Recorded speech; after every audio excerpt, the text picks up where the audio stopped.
Well, hey there, Aletheia Church. I hope that you are doing well and enjoying your time in gospel community. I apologize for the noise behind me, but I need to go ahead and record this and get it done. But the camp this week is meeting outside and holding a pirate party out there. So there's some Pirates of the Caribbean music going on out there. So hopefully you guys enjoy the little bit of background music if you can hear it at all.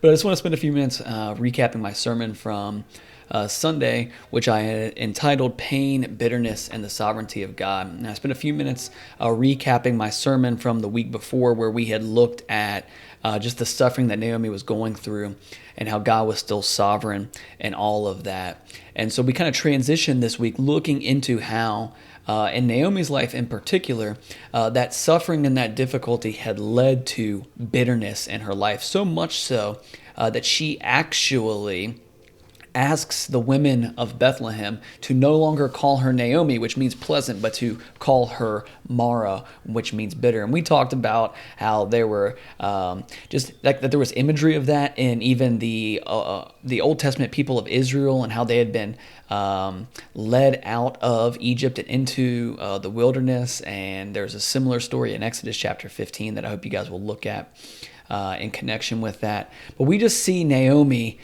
realizes her plot in life. And we said that there were three things that often lead us to becoming bitter. We said that we often forget that God is sovereign and the creator, and that we are not.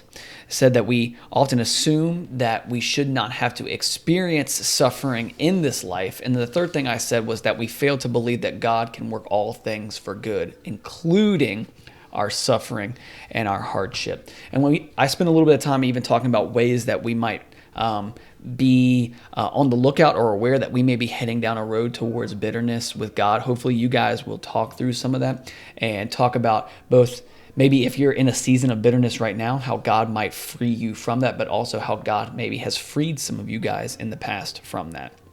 But what we see in the story of Ruth is that as Naomi is experiencing this outlandish amount of bitterness and anger towards God, we see that God behind the scenes is sovereignly just bestowing his grace upon Naomi and upon Ruth. And we see that when we get to chapter 2 by the very fact that Ruth is willing to go work in the field, and she just happens to go in the field that is run by Boaz. And what we learn about this guy named Boaz is that he is a worthy man who also happens to be a descendant of Naomi.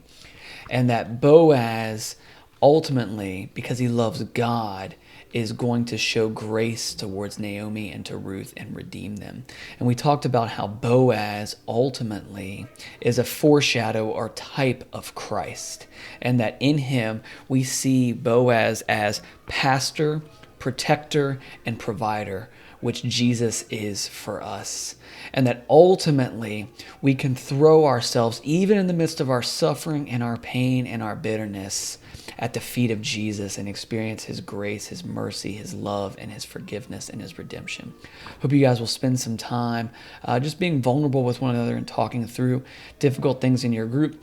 Know that I'm praying for you guys. Have a wonderful week. I love you. Go and be the church.